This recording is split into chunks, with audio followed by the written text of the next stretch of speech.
Pai querido, nós te agradecemos, Senhor, pelos dízimos e ofertas. Te pedimos, Senhor, que o Senhor abra portas, Senhor, de emprego para aquele que precisa do seu sustento e que mantenha nossos empregos também, Senhor. Nós te agradecemos por tudo que tem feito por nós, por essa igreja, em nome de Jesus. Amém. Amém. Os irmãos podem se assentar.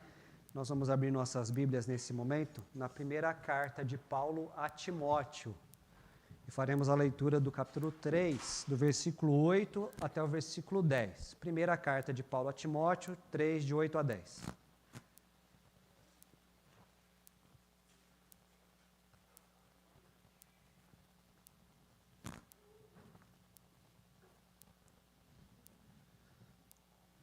A gente tem procurado colocar aqui na parede. Vou falar isso porque a gente quer fazer alguns ajustes para ter uma tela mesmo para facilitar quem está mais atrás. Você pode procurar acompanhar aqui, ou na sua própria Bíblia, 1 Timóteo, capítulo 3, versículos de 8 a 10.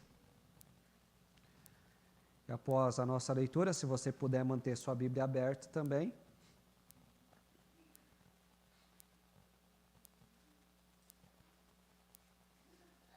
Então, 1 Timóteo 3, de 8 a 10, vamos ler todos juntos, em voz alta? A partir do versículo 8, todos em voz alta.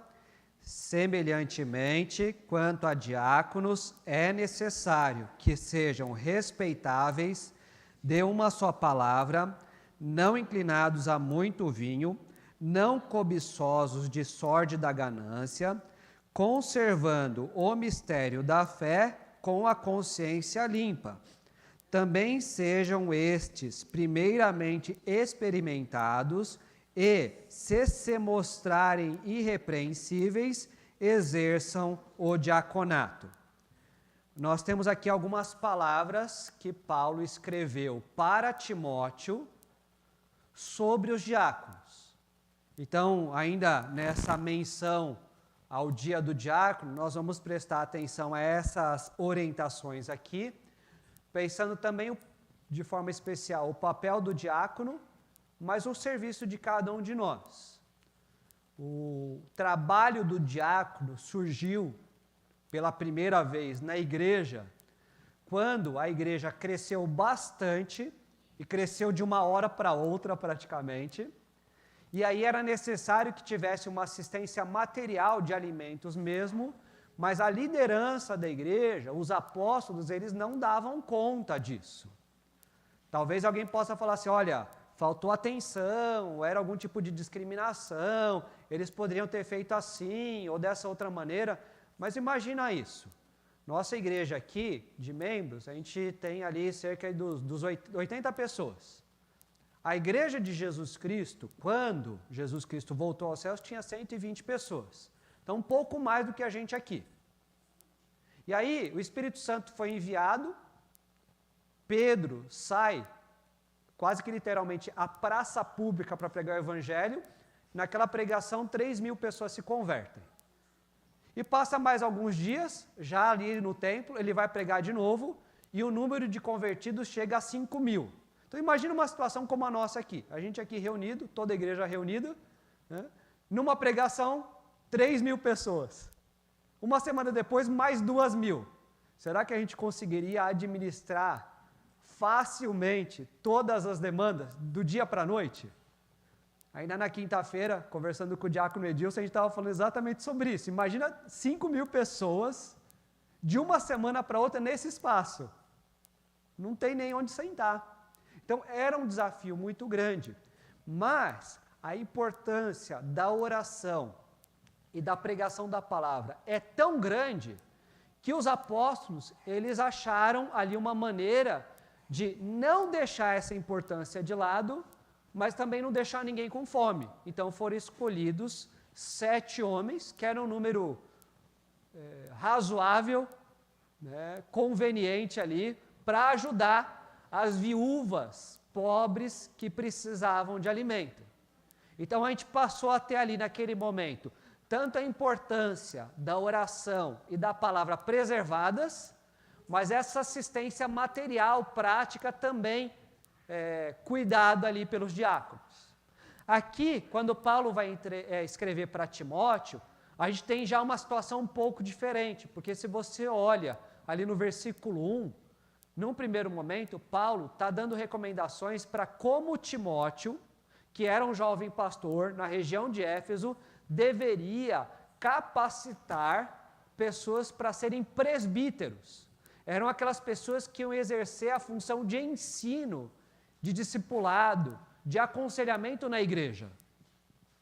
Mas não adiantava apenas ter presbíteros fazendo bem o seu papel, quando também havia essa necessidade de outro tipo de serviço. Então, aqui no versículo 8 até o 10, e depois um pouco para frente também, Paulo vai dar a atenção de como é que o diácono deve trabalhar, quais são alguns critérios, algumas qualidades de caráter que o diácono deve ter. Então, se lá em Atos, no capítulo 6, a gente vê muito bem cuidado, tanto a oração como a palavra, como esse serviço material, aqui na primeira carta de Paulo a Timóteo, a gente vai ver esse trabalho de ensino da igreja, muito bem cuidado, junto com esse trabalho de assistência de alimentos e de outras coisas necessárias também. Em outras palavras, um não trabalha separadamente do outro. Em outras palavras, não dá para dar atenção para uma coisa e esquecer a atenção da outra. Não dá para a gente ser aqui um grupo que é tão religioso, tão espiritualizado, que é capaz de alguém morrer de fome porque estava fazendo oração. Não, tem que comer também. Mas também não dá para a gente se tornar uma referência de ação social, né, prêmio de excelência das ONGs do Brasil 2022, porque a gente distribui alimentos e tem cursos profissionalizantes, e a gente tem recolocação profissional, e a gente faz várias e várias ações, mas não prega a palavra. Uma coisa caminha junto com a outra.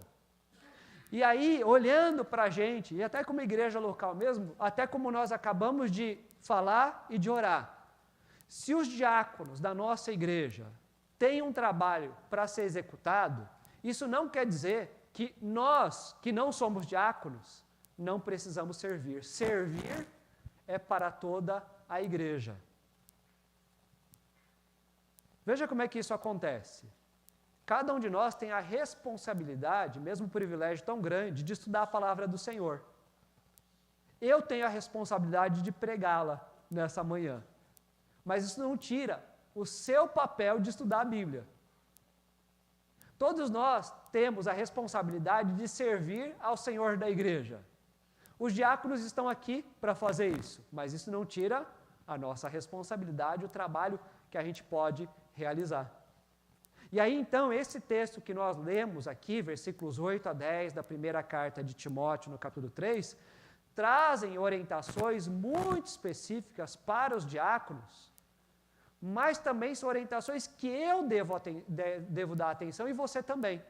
Então, a gente vai olhar para esse texto com essa atenção até muito pessoal. De acordo com essa passagem, a gente consegue descobrir quem é que pode ser diácono. Será que qualquer um pode ser diácono? De acordo com essa passagem, não. Quem é que pode ser diácono de acordo com o versículo 8 que nós lemos? Quem pode ser diácono é aquela pessoa que é, em primeiro lugar, respeitável. Imagine uma pessoa que não tem respeito de ninguém. E não tem respeito de ninguém porque é uma pessoa que sempre está fazendo falcatrua. Porque é uma pessoa preguiçosa. Porque é uma pessoa desorganizada. Será que essa pessoa vai conseguir ajudar a igreja quando precisar, talvez, pagar uma conta? Só faz falcatrua. Quando precisar fazer aqui o mutirão para limpar o terreno do lado, para construir para cima, para construir para o lado, a pessoa é preguiçosa. Ou a pessoa está pensando mais no que ela vai comer, será que ela vai conseguir entregar uma cesta básica? Veja que o respeitável não é aquela pessoa que de repente se veste bem, que fala bem, que tem um discurso bonito. Ela é respeitável porque, de fato, ela vive dia após dia de uma boa maneira, que agrada em primeiro lugar ao próprio Deus. E que então as pessoas olham para ela e reconhecem não alguém só de aparência. Não é o nosso assunto aqui, mas só para usar um exemplo, a gente ganha tempo com essa história. Ainda mais agora nessa época do ano, todo político é bem apresentado e bem apresentável. Mas muitas vezes, a gente sabe disso por experiência triste própria, é só um discurso da boca para fora. Todo político agora é amigo do povo, mas às vezes, depois que ele é eleito, você nunca mais vai conseguir falar com ele. A gente está acostumado com essa situação que é ruim. Imagine que a gente fizesse assim com relação ao serviço na igreja. Olha, a gente não precisa de gente que trabalha bem, mas que se veste bem, que fala bem, que marca ali uma presença nos eventos sociais do bairro. Não é isso que a gente precisa. A gente precisa respeitar gente que põe a mão na massa, que está disposta para o serviço, para o trabalho, seja o que for. Que de repente não tem todo o tempo disponível do mundo, mas o tempo que tem disponível faz o que puder ser feito com garra. E que por isso tem esse respeito. Por que você respeita tais homens? É só porque eles têm essa boa apresentação ou porque é gente que está acostumado e tem gosto de trabalhar e de servir? Os diáconos devem ser respeitáveis. Quem é que pode ser diácono? Aquele que é respeitável, mas aquele que, em segundo lugar, é leal. Aquela pessoa que é pessoa de uma só palavra.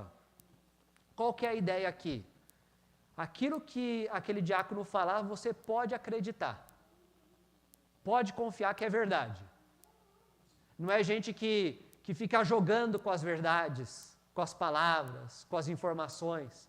Não é gente que trata você de um jeito aqui, para depois virar as costas e falar mal de você. Ou gente que, olha, está comprometida aqui, a gente vai fazer isso, isso, isso e isso, e depois não faz nada.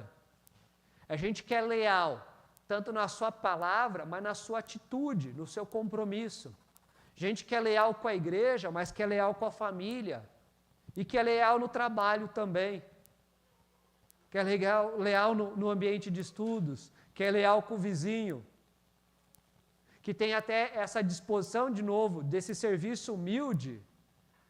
E que está fazendo isso de forma leal diante de Deus. Porque veja só, falando de caridade, tem muita gente que faz caridade para se sentir bem. A gente ajuda o próximo, a gente se sente muito bem, é verdade. Mas esse não deve ser o nosso objetivo. A gente faz caridade para honrar a Deus em primeiro lugar. O grande mandamento, o maior de todos, é amar ao Senhor sobre todas as coisas. E fazemos isso também para cumprir o segundo grande mandamento, que é amar o próximo como a ti mesmo. Então, mesmo que eu não me sentir bem, com lealdade, eu quero servir o próximo. Então, a gente inclusive examina o nosso próprio coração para ver se em nós podemos encontrar algum tipo de respeito e de lealdade. Mas, de acordo com o texto, quem pode ser diácono é aquela pessoa que, além de ser respeitável e leal, é aquela pessoa que é equilibrada. Porque o texto vai dizer que o diácono não pode ser inclinado a muito vinho. E aqui tem até é algo bem visual, né? Porque se você pensar inclinado a muito vinho, já vai perdendo o equilíbrio. Já me segurei aqui para não mostrar isso até as últimas consequências. Normalmente, uma pessoa que está bêbada, ela está desequilibrada, fisicamente inclusive. Tanto que, lamentavelmente, às vezes essa pessoa vai chegar em casa com a testa rachada e cheia de sangue porque caiu e bateu com a cabeça na quina da calçada. Então veja que o diácono não pode ter esse tipo de desequilíbrio, de inclinação. Ele tem que ser alguém equilibrado. E aqui o equilibrado traz essa ideia de domínio próprio. Quem é que manda em quem? É o vinho que manda em mim ou eu que mando no vinho?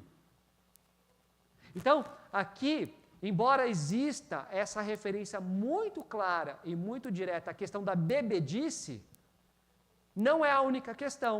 Porque alguém pode falar assim, eu não gosto nem do cheiro de cerveja, então eu já cumpri esse critério aqui. Mas, às vezes, essa pessoa ela pode ser desequilibrada em outras áreas da vida. Tem gente que é desequilibrado, não com vinho, mas com a televisão, gasta muito tempo assistindo TV. Tem gente que é desequilibrado não com a TV nem com vinho, mas com o trabalho, só pensa em trabalho. Tem gente que é muito desequilibrado com a família, porque ele coloca a família acima de Deus, está no lugar errado. Mas tem gente que é desequilibrado com a igreja, porque coloca a igreja acima de Deus e acima da família. O diácono tem que ser alguém que tem domínio próprio. E esse domínio próprio é resultado do trabalho do Espírito Santo na nossa vida.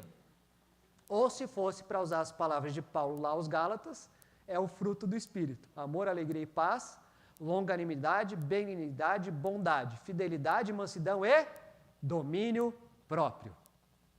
Esse equilíbrio de dar atenção às coisas corretas, do jeito correto e na hora certa. Imagina o diácono desequilibrado, não com a bebida. Então a gente está aqui no culto. Agora os diáconos vão prestar atenção que eu vou usar o exemplo deles, hein? Quando acaba aqui tem que apagar a luz, tem que fechar a porta, tem que fechar a janela. Imagina o diácono, começa a ficar... O pastor falou lá na frente que é para fechar a janela, ele já corre aqui e fecha a janela agora. Ele falou, apaga a luz, já apaga a luz, vai fechar a porta, tranca a gente aqui dentro. Não é hora. Fica sossegado aí, junta diaconal. Na hora certa. Calma aí, Tiago. Fica aí. Percebe? Então, tem um momento, o jeito, o tempo certo de fazer as coisas. E aqui eu estou usando o exemplo prático de abrir e fechar o nosso espaço, mas os nossos diáconos, e mesmo eu, você e cada um de nós, temos que ter esse equilíbrio. Olha, vai ter uma programação da igreja, eu vou lá, vou ajudar. Ou fiquei sabendo que tem uma família passando por necessidade, que pode não ser necessidade material. Não acha, não pense que junta diaconal é o setor de ação social da igreja. Porque o diácono, inclusive, pela constituição da nossa igreja, ele tem incumbência de visitar os necessitados e animar espiritualmente essas pessoas. Diácono João aqui, nosso diácono emérito, procuramos ter aquele momento de gratidão semanas atrás com ele aqui, e nós pregamos à noite sobre 2 diáconos, o Estevão e o Felipe, que eram pregadores do Evangelho. Então, o diácono, e eu e você, a igreja, não pode pensar só em ação social, como o mundo conhece, mas principalmente, inclusive, na pregação do Evangelho de Jesus Cristo. Quem é que pode ser diácono? Ele tem que ser respeitável, ele tem que ser leal, ele tem que ser equilibrado, ele tem que ser humilde.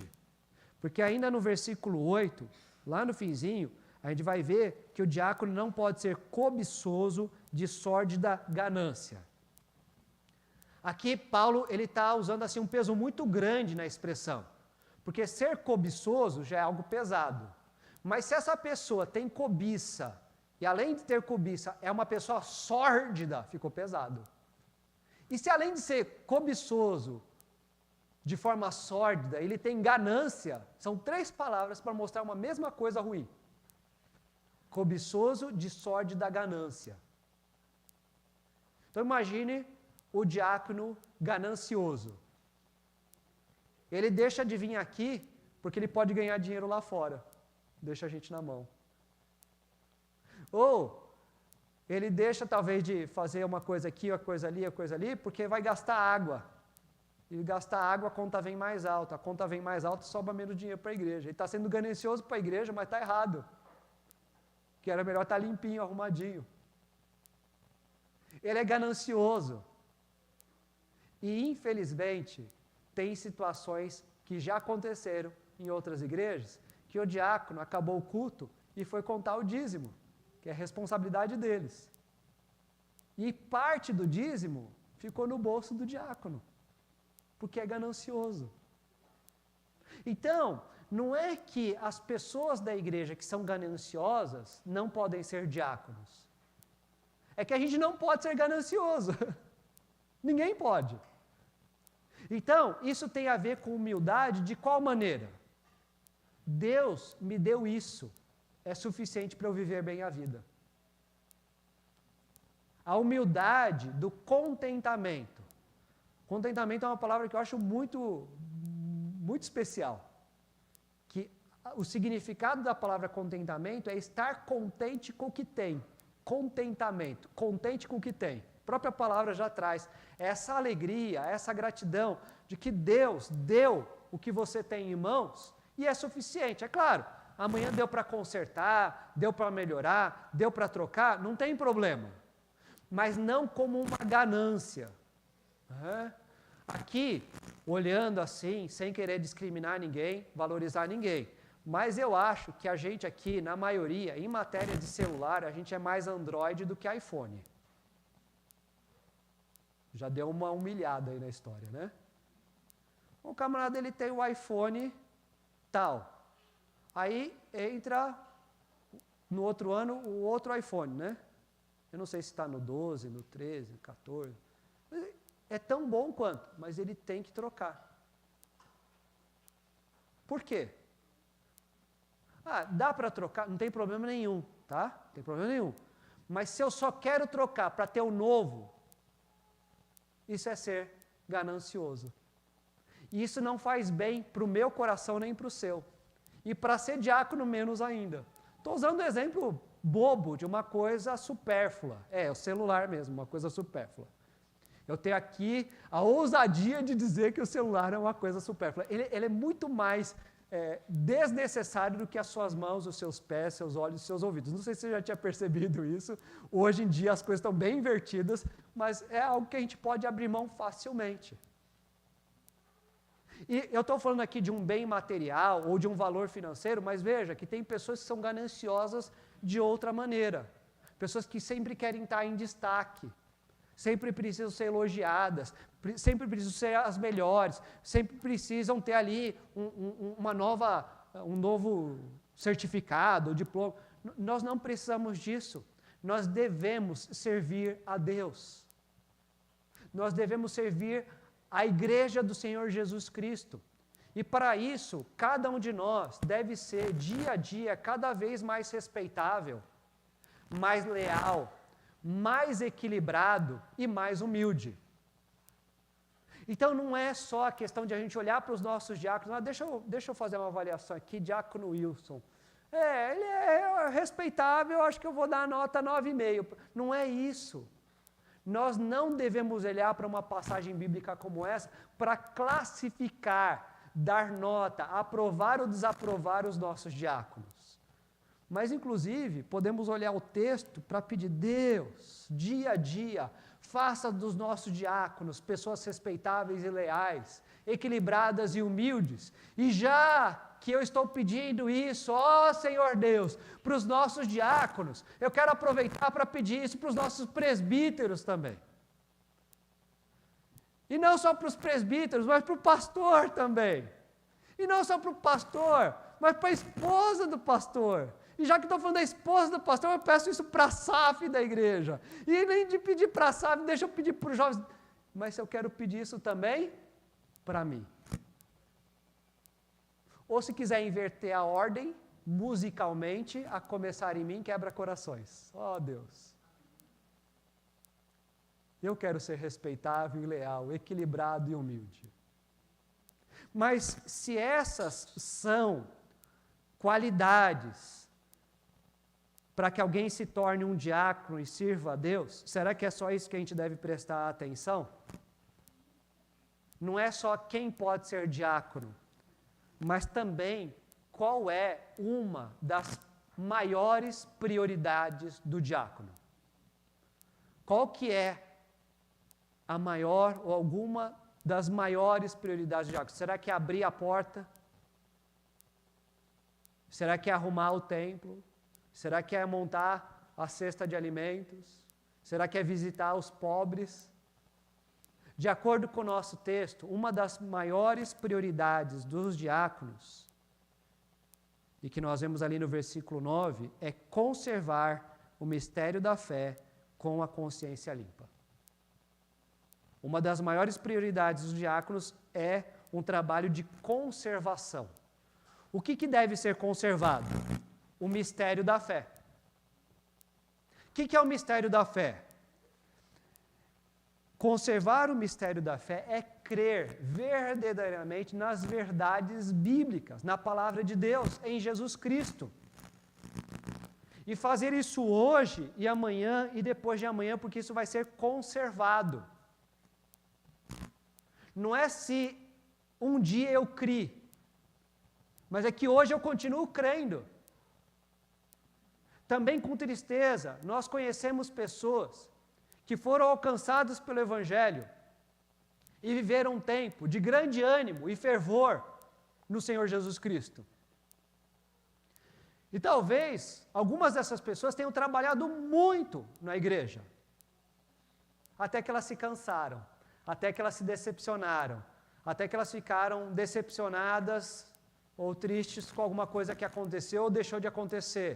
E elas pararam de frequentar todas as atividades, elas pararam de vir, elas pararam de entregar o dízimo, elas pararam de orar, elas pararam de ler a Bíblia, elas pararam de ensinar a sua família, porque agora elas não estão mais conservando o mistério da fé.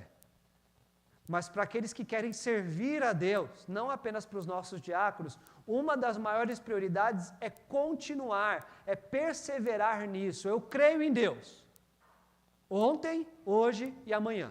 E vou continuar crendo. E para crer, eu quero conhecer mais da palavra do Senhor.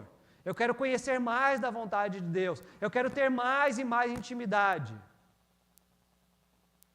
Meus irmãos, como igreja, presbiteriana de Cidade Dutra, reunida aqui, imagina que alegria, que júbilo, que louvor, a gente poder olhar para os nossos diáconos e ver em cada um deles uma vida de fé cada vez maior, de oração cada vez maior, de conhecimento bíblico cada vez maior, de maturidade e de relacionamento íntimo com Deus cada vez maior. E aí a gente olhar de novo, não apenas para eles, mas para cada um de nós. Ó Senhor, eu preciso de fé. Veja que essa expressão ela é muito especial também, o mistério da fé. Mas não é um tipo de mistério que ninguém entende, que ninguém sabe, uma coisa nebulosa, místico, supersticiosa, de não passar debaixo da escada, de não quebrar o espelho, não é nada disso. É porque a fé em Jesus Cristo só é possível porque o próprio Deus nos dá a fé. E aquilo que nós conhecemos de Deus hoje, nós só conhecemos porque Ele nos revela. Deus é tão grandioso que a gente, por capacidade própria, não consegue entender sozinho. Mas Deus tem se revelado nas Escrituras Sagradas e tem trabalhado na nossa vida, no nosso coração, para que nós vivamos um relacionamento vivo, verdadeiro, com Ele, por meio de Jesus Cristo, o sacrifício dele na cruz. E é isso que nós temos como uma das maiores prioridades na nossa vida, conservar o mistério da fé, crer na doutrina cristã, na verdade das Escrituras Sagradas. Mas nós devemos fazer isso de que maneira? Conservando o mistério da fé com a consciência limpa. Então, o que deve ser conservado? O mistério da fé. De que maneira? Com a consciência limpa. Então, aqui, a gente percebe que não é apenas uma declaração formal da nossa fé, mas é viver dia a dia na prática essas verdades. Não é apenas vir ao momento de culto e declarar com muita alegria, junto com o povo de Deus, que Jesus Cristo é o Senhor da nossa vida, mas é ter a consciência limpa lá fora, também de segunda a sábado, não só no domingo, de que dia a dia a gente está vivendo como servos submissos a Jesus Cristo. É dizer aqui, junto com a igreja, que Jesus é a nossa maior alegria. E no dia a dia, não ter nenhuma outra alegria maior do que Jesus Cristo. Só comparação. Se você é um torcedor fanático de futebol, não tem problema, tá? Mas vou usar o exemplo. Às vezes aqui para a gente cantar, aí tem que ficar animando o pessoal. Vamos repetir, vamos cantar mais forte agora, né? E aí a pessoa, às vezes, ela nem consegue cantar a música inteira. Já está cansada, desanimada, né? Mas se for no jogo de futebol, é uma loucura. A pessoa chega cedo, sai tarde, gasta dinheiro, o time perde e ele está lá vibrando e gritando pelo time.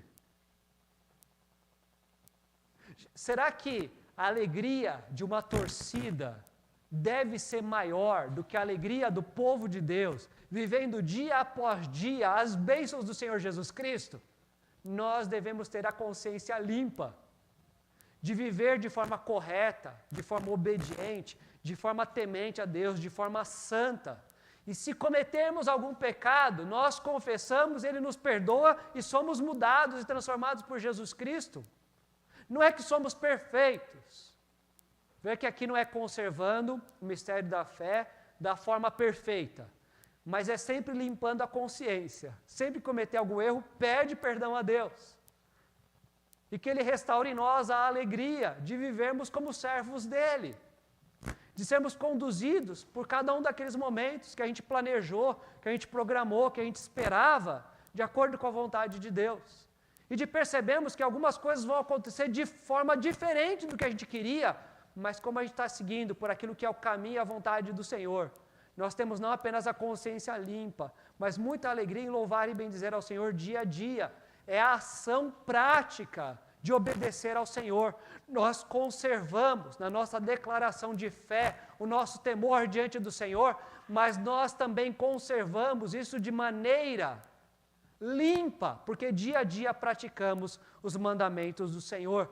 Veja que nós não queremos os nossos diáconos apenas fazendo declarações corretas da fé. Mas pela palavra de Deus nós vemos que uma das orações que nós devemos fazer para os nossos irmãos diáconos é que eles pratiquem a palavra do Senhor dia a dia. Mas como é que eu vou pedir a Deus que faça isso na vida dos nossos diáconos? E continuar eu mesmo com uma consciência suja? Eu tenho que limpar a minha consciência também. Eu tenho que estar firme na fé em Jesus Cristo, mas eu devo praticar isso dia a dia para a honra e glória do Senhor. Qual que é uma das maiores prioridades do diácono? Conservar o quê? O mistério da fé. Mas de que maneira? Com a consciência limpa. Acabou aí? Todo mundo entendeu? Tá bom assim? Cada um aí por conta própria examina o seu coração? Não. Olha o versículo 10. Quem é que pode ser diácono? É aquele que é respeitável e leal, equilibrado e humilde. Qual que é uma das maiores prioridades do diácono? Conservar o mistério da fé com consciência limpa. Mas, de acordo com o versículo 10, ao que o diácono deve se submeter? Opa, não era exame individual de consciência, não, aqui tem um teste. Tem algo que é uma exigência, que é algo que o diácono deve se submeter. Veja que o versículo 10 diz que os diáconos, primeiramente, devem ser experimentados. Os diáconos devem se submeter a um teste, a uma experiência, a uma prova. E não ache isso ruim. Porque, graças a Deus, quem faz medicina tem que ser testado e aprovado. E quando a gente passa por cirurgia, a gente agradece a Deus, porque acontece dessa forma. Graças a Deus, um advogado, ele tem que ser testado e aprovado. E uma hora, se você precisar de um advogado, você vai dar graças a Deus que ele foi testado e aprovado. Graças a Deus, o motorista de ônibus, ele tem que ser testado e aprovado. Porque na hora, talvez no risco até de um acidente, que bom que ele sabe dirigir, ele foi testado e aprovado. Veja que nós nos submetemos a muitos testes e a aprovações no nosso dia a dia. E essas coisas são muito importantes, mas talvez a gente não possa dizer que essas outras coisas sejam mais importantes do que o servir a Deus junto à igreja. Então, como cristão, filho e filha de Deus, cada um de nós deve estar submetido a essa experimentação que é responsabilidade da igreja. Não é pegadinha. Eu vou deixar uma coisa bagunçada aqui. Deixa eu ver quem que vai arrumar. Deixa eu marcar aqui. Esse aqui, ó. Não é esse tipo de coisa. Mas é viver uma vida de fé e de temor diante do Senhor e perceber, olha, eu fui orar, o camarada estava ali junto de mim. Precisei de ajuda, espontaneamente ele já estava ali para me ajudar. Percebe isso. Vai ter eleição para diáconos. Pode procurar até aí no YouTube, aí tem um monte de igreja com pregação nesse texto. Algumas delas, a pregação desse texto é no dia da eleição por diácono. E talvez quando a gente tiver a próxima eleição de diácono eu use esse texto também, não tem nada de errado. Mas olha que bom a gente falar disso quando não é dia de eleição. Porque esse tipo de experimentação não é só quando a gente precisa votar em alguém. E quando vai votar em alguém, vai ter 50 diáconos, tem 50 homens, deixa eu só pegar aqui em ordem alfabética. Não é assim. Se espera da igreja que cada membro sirva cada dia mais e melhor a Deus. Mas há pessoas que estão em momentos diferentes do próprio crescimento espiritual. Então, talvez chegue um momento em que a gente tenha aqui alguém muito disposto para o serviço, mas não é o melhor momento. Talvez essa pessoa precise cuidar de algumas coisas, talvez em casa, ou do próprio conhecimento bíblico. Agora, quem é que diz então? Quem é que pode, quem que não pode, quem que vai ser eleito, quem que não vai ser eleito? Isso é responsabilidade da igreja. Não é algo isso não é nomeação extraoficial do presidente não, do ditador não, do pastor mesmo. Não é do pastor. É da igreja. Não cabe a mim experimentar, aprovar ou rejeitar. É responsabilidade da igreja. Enquanto nós olhamos aqui para quem pode ser diácono e qual é uma das grandes prioridades do diácono, perceba que como igreja nós temos uma responsabilidade muito especial. Então esses devem ser primeiramente experimentados, isso é responsabilidade da igreja, e caso eles se mostrem irrepreensíveis, aí eles podem exercer o diaconato. Veja que se a responsabilidade dessa experimentação é da igreja, o padrão que a igreja vai usar é o padrão de Deus. É aquele que Deus diria, esse é irrepreensível. Não é o nosso padrão. Olha, aqui na Igreja Presbiteriana Cidade Dutra, os nossos diáconos, eles têm que ser assim, tem que ser assado, tem que fazer isso, tem que fazer... aqui a gente vai melhorar o nível, aqui a qualificação da junta diaconal. Junta diaconal aqui só pode ser diácono quem tiver certificação como mestre de obras, elétrica e encanamento, porque aí você precisar de algum serviço aí. Não é isso. Não, os diáconos aqui vão ser aqueles que vão ter tempo disponível, né, e que gostam de usar terno e gravata para ficar bonito lá na porta. Não, o diácono aqui vai ser aquele que é meu amigo. Se ele é meu amigo, ele vai ser diácono porque ele é meu amigo. Aliás, vota aí no meu amigo. Não é assim. Qual que é o padrão? O padrão é de Deus. É aquele que Deus diz que é irrepreensível. Pode ser seu amigo. Pode ter currículo invejável. Pode ter tempo disponível. Pode vestir do jeito que você gosta que veste. Mas se, diante da palavra do Senhor, essa pessoa não é irrepreensível, como você ama primeiramente a Deus, você vai atender esse padrão. Como você ama demais a igreja, você vai atender esse padrão. E como você ama esse irmão em Cristo, você vai atender esse padrão. Mas você é meu amigo, queria ser tanto diácono, não vai votar em mim? Não, vou votar não. Por que não? Porque não é bom para você.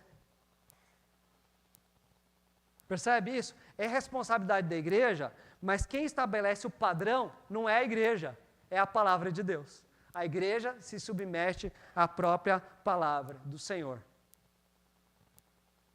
Essa é a primeira carta que Paulo escreveu para o Timóteo. Na segunda carta que ele escreveu para o Timóteo, num determinado momento, ele vai falar de como é que a própria Escritura Sagrada é a base, é a fundamentação para aquilo que nós somos e para aquilo que nós fazemos. Porque a Escritura Sagrada é inspirada por Deus e ela é útil para o ensino e para a repreensão, para a correção e para a educação na justiça, a fim de que todo homem, ou em outras palavras, toda a igreja, esteja perfeitamente habilitada para toda boa obra. Então, quem que é a pessoa que pode exercer o diaconato? Aquela pessoa que esteja habilitada para toda boa obra estabelecida por Deus. Agora, de mais uma maneira, olha só, vou usar agora as mulheres de exemplo. Nossa igreja presbiteriana do Brasil não tem diaconisa. Então, as mulheres não precisam ter essas qualidades porque elas nunca vão ser diaconisas? Não é assim que funciona. De novo, eu olho para a minha vida e você deve olhar para a sua vida independentemente de a gente ser diácono ou de um dia nós viermos a ser diáconos. Ó Deus, como membro dessa igreja, eu tenho a responsabilidade dessa experimentação daqueles que um dia se tornarão diáconos. E essa experimentação tem o critério desses homens serem irrepreensíveis.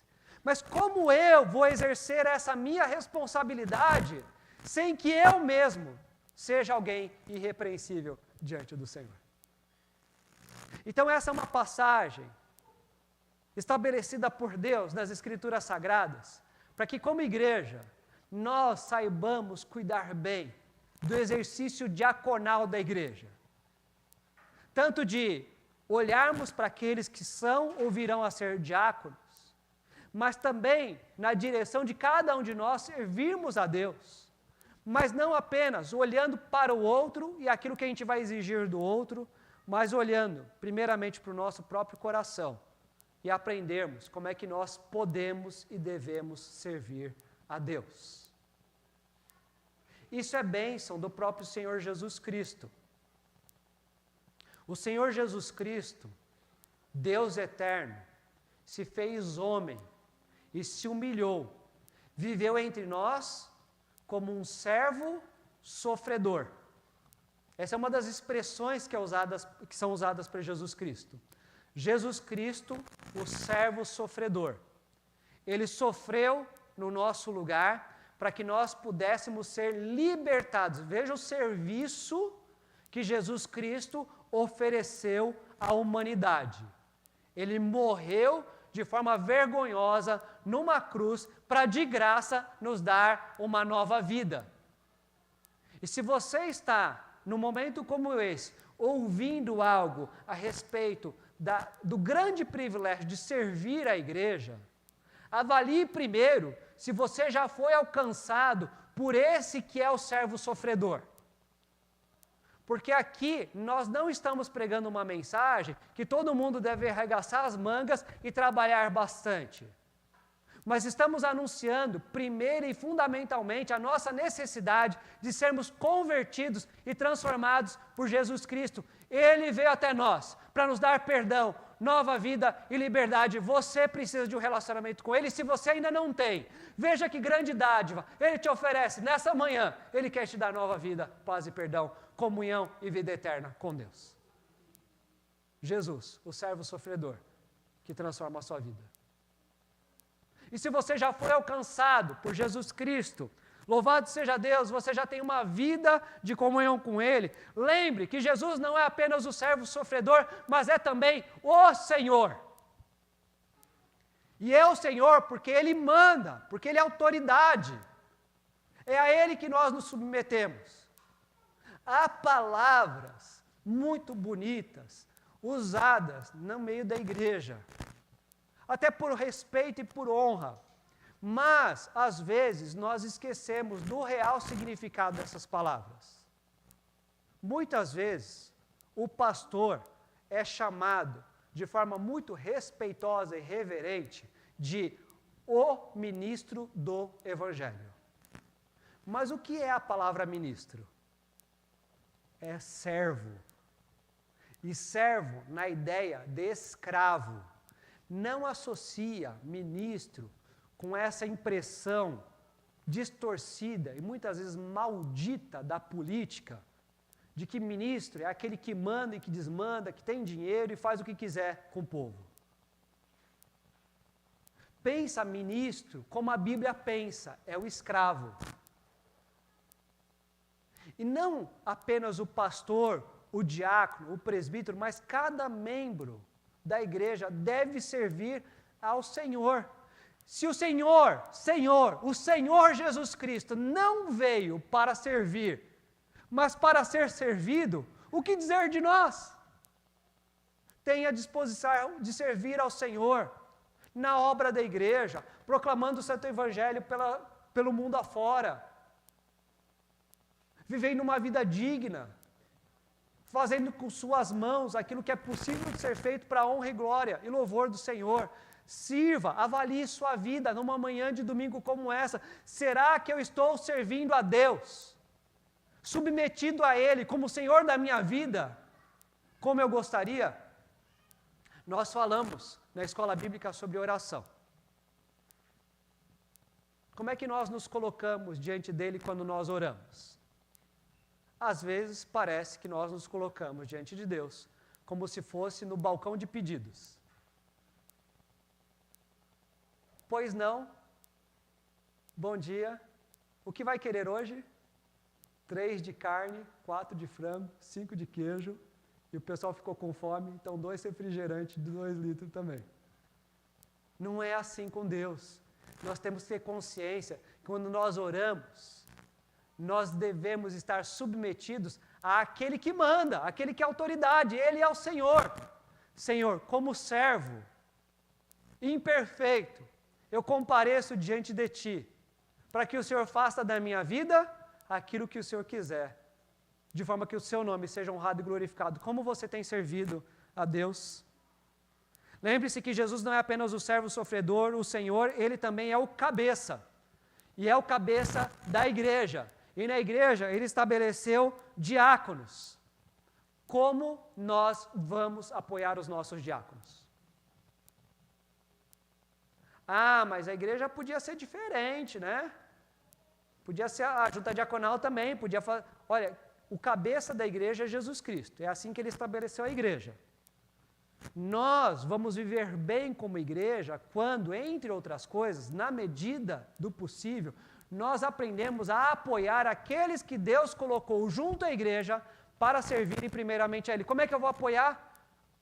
Diácono Edilson, Diácono Evaldo, Diácono João, Diácono Paulo, Diácono Tiago, Diácono Wilson e outros diáconos que Deus... Como é que eu vou apoiá-los? Não apenas se hoje, quando acabar, a gente vai ajudar a fechar a porta, mas eles precisam de fé, eles precisam de pureza, eles precisam de crescimento, eles precisam de correção. Como eu e você podemos apoiar os nossos irmãos da junta diaconal? Jesus é o servo sofredor que vem trazer nova vida a você. Se você precisa disso, clame ao Senhor nesse momento. Jesus é o Senhor que tem nos chamado para servir a Ele. Ore ao Senhor, descobrindo como é que você pode servir mais e mais a Ele, mas vamos orar também nesse momento, pedindo a Deus que nos faça uma igreja que aprende dia a dia a apoiar mais e mais os nossos diáconos, e vamos fazer isso agora. Vamos orar ao Senhor.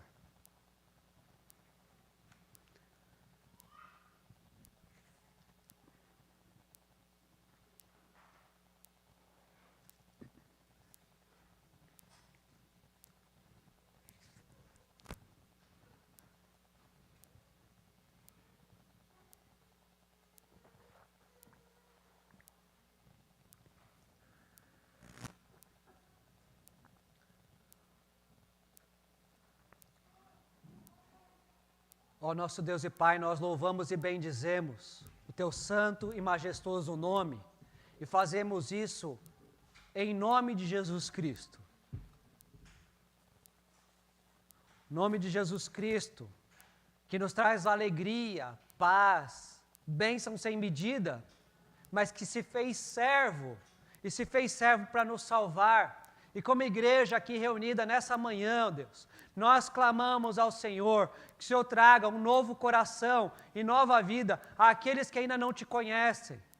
Talvez sejam amigos e familiares nossos, sejam nossos vizinhos desse espaço ou da onde a gente mora, pessoas do nosso trabalho, pessoas que a gente não conhece bem, ou pessoas que estão conosco aqui nessa manhã, dá perdão e tira da morte, dando vida de comunhão contigo, ó Senhor. Mas como igreja aqui reunida, nós nos alegramos também, porque o Senhor tem reunido o teu povo, que tem sido alcançado pela graça maravilhosa do Evangelho. E nos reunimos aqui para aprendermos a servir cada dia mais a Ti, ó Deus. Mostra o serviço que nós devemos realizar para glorificar assim o Teu santo nome. Cada um de nós tenha mais e mais dessa disposição e desse mover do Teu Santo Espírito em nosso interior, para agirmos de forma agradável a Ti, de expressarmos esse amor que devemos ter em primeiro lugar por Ti, mas em segundo lugar pelo nosso próximo, ó Deus. Ó Senhor, mais uma vez agradecemos pelos diáconos que o Senhor tem trazido à nossa igreja. Dá a eles crescimento, vigor e dependência do Senhor, e nos ajuda a apoiá-los da melhor maneira possível. No nome de Jesus. Amém. Nós vamos nos colocar em pé. E nós vamos cantar algo agora uns para os outros. Estava até comentando antes que essa não é uma